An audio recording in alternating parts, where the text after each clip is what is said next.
Euh, donc les classes moyennes, elles sont atones par le fruit d'un processus d'ingénierie sociale qui a cours depuis plusieurs années maintenant, et depuis plusieurs décennies. Peut-être, voilà, toute l'ère industrielle aboutit à ça, finalement. Il y a un philosophe qui s'appelle Michéa qui en parle, et il dit qu'on est dans la fabrique du crétin militant. Ça veut dire qu'en fait, on ne crée pas des gens qui sont ouverts, courageux, individués, capables d'avoir un regard ample et holistique sur le monde. On crée des techniciens qui sont capables d'accomplir une tâche de manière précise et à qui on va donner un objet de militantisme. Je suis Charlie, je suis vaccin, je suis machin. C'est des conneries. Vous n'êtes pas ça, vous n'avez pas besoin d'un drapeau pour exister, vous n'avez pas besoin d'embrasser une cause pour devenir vous-même, c'est pas vrai. Euh, mais on a fait croire ça aux gens. Et donc vous avez une classe moyenne qui embrasse des causes, l'environnement, le truc, etc. Mais qui en fait est vide à l'intérieur. Il n'y a personne quand ils regardent à l'intérieur. Et sont capables d'accomplir des tâches, mais ne sont pas capables de prendre du recul sur les tâches qu'ils accomplissent. Et donc font toujours un petit peu plus de la même chose. Et plus que faire un petit peu plus de la même chose, ils sont in fine prolétarisés par le système. Prolétarisés, ça veut dire qu'ils perdent les savoirs, ils perdent les savoir-faire, ils perdent les savoir-être et ils perdent les savoirs théorisés sur ce qu'ils font. Vous prenez un bon nombre de médecins aujourd'hui ne sont plus capables de théoriser leur savoir. Ils sont capables de connaître l'algorithme technique qui leur permet d'arriver à un résultat. Alors si la créate est à temps, je fais ci, je fais ça, etc. Ils vont connaître très bien ça et l'avoir appris par cœur. Par contre, comprendre avec ampleur la physiopathologie, la compréhension de la relation au monde, l'implication de la maladie de manière plus ample, ils le perdent. Ça veut dire quoi? C'est-à-dire qu'aujourd'hui, un bon interne en médecine, c'est un bon interne, pas parce qu'il est intelligent, courageux, humain, bienveillant, c'est un bon interne parce qu'il est docile au protocole. Et aujourd'hui, vous êtes un bon ingénieur si vous êtes docile au protocole. Vous êtes un bon avocat si vous connaissez bien le droit et que vous êtes docile au protocole. Et donc on a créé une classe moyenne de gens qui sont censés être les tenants de notre système, qui en fait sont dociles au protocole. Et on a fait des protocoles qui évoluent sans cesse, qui évoluent plus vite que ce qu'on est capable de métaboliser. C'est ce qu'on a appelé la disruption. Et la disruption, c'est le mot d'ordre dans les écoles de commerce, les écoles d'ingénieurs, les écoles d'administration. C'est de toujours aller plus vite, transformer les règles du jeu plus vite que ce que les agents du jeu sont capables de les métaboliser. Dit autrement, ça veut dire que vous êtes comme dans les temps modernes de Chaplin. L'ouvrier, il cherche à serrer le boulon, mais la chaîne de montage, elle va plus vite que lui, il n'y arrive pas, il est en train de courir derrière le boulon pour essayer de le rattraper. Aujourd'hui, dans les hôpitaux, on est en train de courir derrière les formalisations HAS qui changent chaque année pour les normes qualité d'un hôpital ou pour ce qu'il doit faire. Ça veut dire quoi? Ça veut dire qu'au mieux, on peut se mettre en conformité. Mais on n'arrivera jamais à rêver le système tel qu'on a envie qu'il soit. On ne peut même plus le rêver, on n'a pas le temps. On nous coupe l'herbe sous le pied en permanence. Et ça, c'est vrai pour les médecins, c'est vrai pour les juristes, c'est vrai pour les ingénieurs. Aujourd'hui, donc il y a des blocages socio-systémiques de tous les côtés. Aujourd'hui, vous voudriez chercher sur quelque chose d'alternatif, comme le renforcement de l'immunité ou du low-tech en anesthésie-réanimation.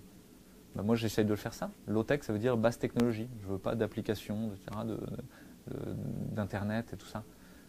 J'ai des boucles de pirouettes de bon sens sur ce qui existe déjà, en réutilisant le matos, un peu comme ça se fait dans les pays en développement, où la créativité est maximale parce que la contrainte est importante.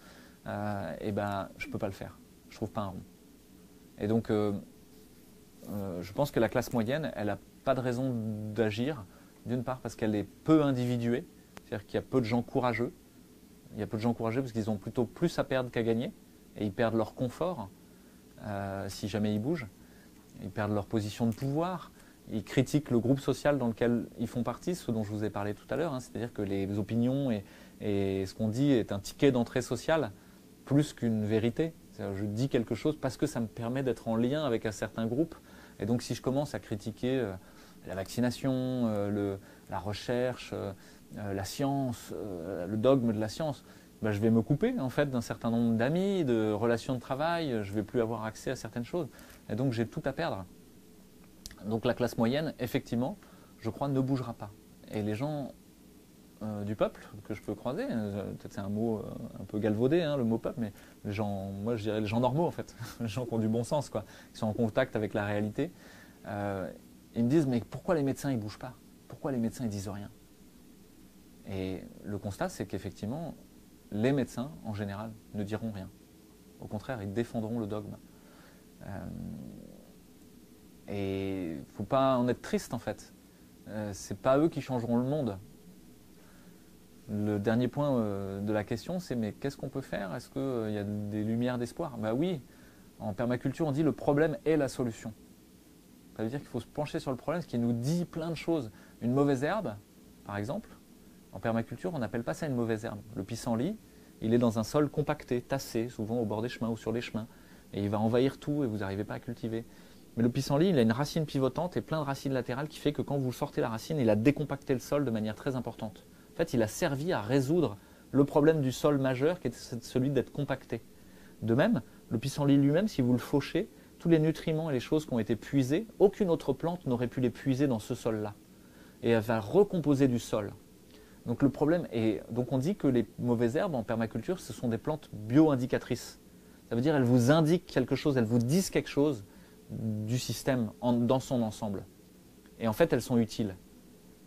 Et bien là, cette crise, elle est utile. Elle est l'occasion d'un renversement inédit. Parce qu'elle est le point d'orgue. Le point d'orgue, ça veut dire la note qui est tenue à la fin du morceau. Elle est la fin du morceau du délire collectif d'une ère techno-industrielle. Et donc on est à la fin. Et donc il va y avoir un bruit maximal, comme à la fin d'un morceau. Si vous avez déjà écouté un opéra, les chœurs reprennent tous les petits morceaux de l'opéra qu'il y a eu. Et vous avez ça en même temps. C'est presque une cacophonie, vous n'entendez plus rien, c'est trop fort. Ils crient tous. Et vous avez juste une toute petite flûte traversière, en général, qui joue 7 notes. Ce sont les 7 notes de base du morceau. Et vous l'entendez même plus, cette flûte-là, mais elle continue à jouer. Puis d'un coup, le chef d'orchestre, il fait ouf, et tout s'arrête. Tous les flonflons, les cymbales, qui étaient en train de résonner, silence. Et il ne reste plus que la flûte traversière, qui joue une dernière fois les 7 notes. En fait, c'est ça la résistance. La résistance, c'est tenir. C'est pas d'essayer de tout bouleverser ni rien. C'est tenir et tenir ensemble, former un pack, comme voilà, je vous l'ai dit, hein, comme une équipe de rugby qui se met ensemble et qui se met ensemble pour tenir dans ce qui est en train de se passer et qui s'agrippe à des choses de bon sens. Les choses de bon sens, c'est que nous sommes des êtres de lien, des êtres d'amour, que la santé ne dépend pas de médicaments ou d'un monde extérieur qui doit vous la fournir, mais de votre thermostat de relation au monde qui doit être juste. Et que si vous commencez à avoir un thermostat déréglé de relation au monde, c'est qu'il faut réfléchir à comment vous vous nourrissez, quelles idées vous avez, quelles pensées vous nourrissez dans votre cœur, quelles relations vous avez autour de vous. Et que c'est ça qui va vous mettre en santé et capable de surmonter n'importe quel obstacle. Et que là-dedans, la technique a une place aussi, mais sûrement pas prépondérante. La technique des vendeurs de remèdes ne doit pas prendre le pas sur le politique, ne doit pas prendre le pas sur le social, ne doit pas prendre le pas sur le sociétal, ne doit pas prendre le pas sur la beauté, l'art, l'intellectuel, la culture. Notre culture n'est pas d'être à la fin le cobaye de Big Pharma. C'est pas vrai. Et donc vous savez très bien que ce truc-là va s'effondrer parce que ça n'est pas viable. Et il faut juste le laisser s'effondrer tout seul et tenir. Tenir, ça ne veut pas dire se laisser faire. Ça ne veut pas dire se laisser taper dessus. Vous ne devez pas vous faire vacciner si vous êtes contre le fait de vous faire vacciner. Vous ne devez pas vous retrouver confiné dans un camp de confinement si vous ne voulez pas être dans un camp de confinement. Vous ne devez pas laisser vos enfants être masqués à l'école alors que ça n'a aucun sens. Vous ne devez pas continuer à laisser l'ARS décider si vous avez des tests dont vous ne savez même pas comment les interpréter, ce qu'ils veulent dire et ce qu'ils signifient. Vous ne devez pas laisser faire ça. Et là-dedans, mon conseil, c'est mettez-vous au bon niveau. Si vous commencez tout de suite à envoyer un truc au Conseil d'État ou au Conseil de l'Europe, vous êtes sur des boss de niveau qui sont beaucoup trop gros.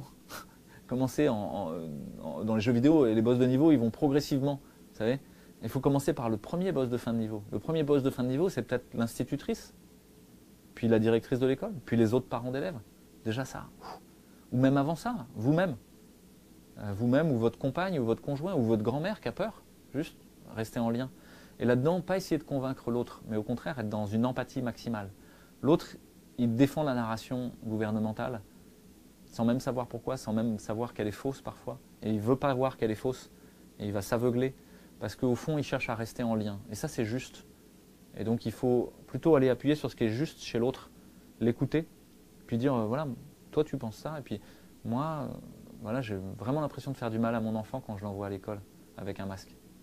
Parler au jeu, plutôt que de dire à l'autre ce qu'il doit penser, parler en souveraineté. En communication non violente, on dit parler au jeu. Parce que ça ne crée pas de violence en fait.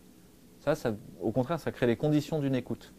Et de tenir le rapport de force, parce que si vous tenez le rapport de force, vous ne laissez pas faire. Vous n'êtes pas vous n'êtes pas un enfant battu, vous n'êtes pas L'enfant battu, à la fin, il meurt sous les coups de son père, hein, quand il ne comprend pas que c'est une victime. Parce que l'enfant battu, des fois, il a même l'impression que c'est lui le coupable, en fait. C'est sa faute s'il se fait taper dessus. Mais non, c'est pas votre faute si vous vous faites taper dessus par le gouvernement. C'est comme dans Good Will Hunting, hein, avec Robin Williams, quoi. C'est pas ta faute, Will. C'est la clé. C'est pas votre faute. Tenez le rapport de force. Mettez-vous en lien avec d'autres, plutôt que d'essayer de convaincre des gens qui ne sont pas d'accord avec vous. Regroupez-vous avec des gens qui pensent comme vous. Et là, vous allez d'un coup découvrir qu'en fait, vous avez une puissance d'agir dans le réel qui est très importante. Donc ne restez surtout pas seul à marronner devant votre écran, à être en colère, etc. Et transformez la colère en courage. La colère, l'indignation doivent venir du courage. Et vous allez voir que, en fait, vous êtes en train de devenir un héros. Et que cette crise, elle va révéler une époque héroïque.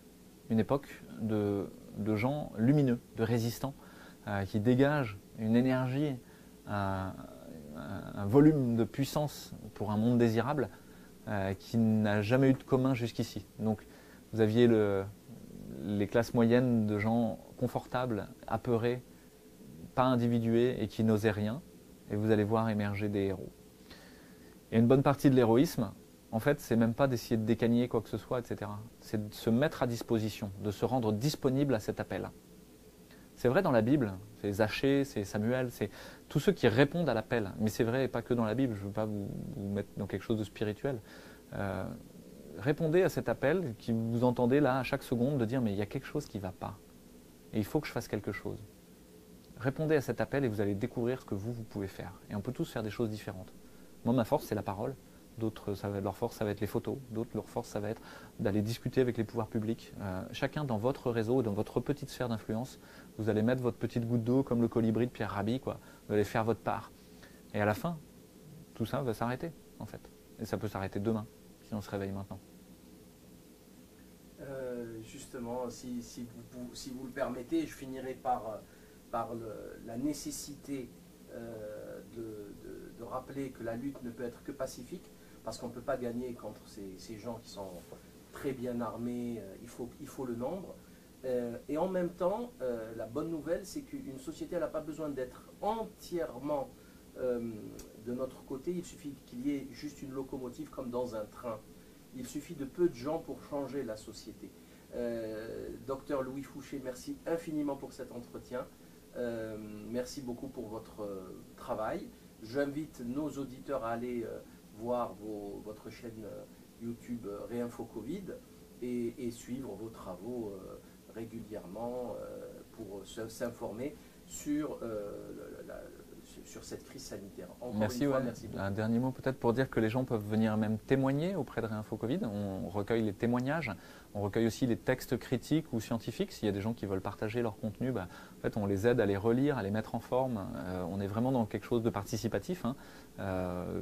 Certains auront vu notre retour sur Hold Up, c'est un retour pluriel justement. On n'a pas prétendu qu'il y aurait un qui aurait la vérité. On a dit en fait on va écrire à plusieurs et puis on va laisser les gens écrire et faire leur retour et voir ce qui en émerge. Que si nous tous on pose au centre, une sorte d'écoute du centre, il va émerger le meilleur, quoi. Et donc vous êtes les bienvenus. Et ma prescription, c'est toujours la même, hein, c'est éteignez la télé. Séparez-vous de ce qui est toxique. Éteignez votre téléphone portable, sauf pour vous mettre en lien avec les gens que vous aimez. Et ne faites pas confiance à l'interprétation algorithmique du big data. Et renouez avec le réel. Et ce renouement avec le réel, il va vous permettre de prendre soin de vous, et d'abord de vous. Comme je vous ai dit, vous ne pouvez pas vouloir la paix là-devant si vous ne l'avez pas là-dedans. Donc déjà être en paix, en prenant soin de vous, en prenant soin de ceux que vous aimez autour de vous. Prenez vraiment soin d'eux. Et isoler votre papy ou votre mamie pour les vacances, c'est pas prendre soin d'eux, ça. C'est pas vrai. Donc il faut vraiment réfléchir à ce que c'est que prendre soin. C'est les laisser être autonomes, décider par eux-mêmes ce qui est bon pour eux, et pas leur imposer une vision du monde qui serait la vôtre. Et prenez soin de ceux que vous n'aimez pas, encore plus. Parce que Salim en parlait, mais c'est la voie de la non-violence en fait. Si vous êtes dans une voie de violence, vous allez recueillir que de la violence en face, et pour le moment, ils sont beaucoup plus violents en face que vous. Et vous n'êtes pas capable de suivre. Par contre, si vous êtes dans une contamination de paix, de joie, de lumière et d'amour, vous recevrez ça en retour. Et ça fait du bien, en fait. Et vous allez voir que là, vous allez convaincre beaucoup plus de gens. C'est un outil beaucoup plus efficace, en fait. Parce que là, les médias, ils vont se disloquer en journalistes. Le politique ou le pouvoir politique va se disloquer en gens qui aspirent au bien commun et aspirent au pouvoir. Et là-dedans, vous allez en avoir plein. Et c'est 10-15% dont parlait Salim qui sont juste nécessaires à tout transformer. Et en fait, c'est en train d'arriver. On est en train de mettre en lien tous ces gens-là et c'est en train d'arriver. Donc prenez soin des gens, et y compris ceux que vous n'aimez pas, parce que c'est ceux-là qui vont peut-être retourner leur veste. Dans toutes les histoires, il y a un cavalier noir, il finit par enlever son aume et par dire « je me suis trompé de camp ». Et il change de camp et ça devient un des meilleurs guerriers du camp du bien. Donc c'est en train d'arriver. Okay, et enfin, prenez soin du monde autour de vous, prenez soin de la nature, de la beauté, cultivez la beauté, plutôt que la colère, la rancœur, etc. Et partagez les pépites, partagez ce qui vous est cher, partagez ce que vous avez compris, voilà, et partagez-le. Vous êtes légitime à le partager. Il y a beaucoup de gens qui pensent qu'ils ne sont pas légitimes. Moi, je connais toute une frange dans le champ environnemental ou dans l'extrême gauche qui n'ose rien faire pour le moment en disant non mais c'est un problème sanitaire, ça ne nous concerne pas, etc. Non, c'est pas vrai. Vous êtes concerné par ce qui est en train de se passer et partagez ce que vous ressentez. Faites des conférences gesticulées, faites des vidéos, ouvrez votre chaîne YouTube, descendez dans la rue, discutez avec votre voisin, discutez avec le boucher, partagez. Merci à tous. Merci beaucoup, merci infiniment, à très bientôt.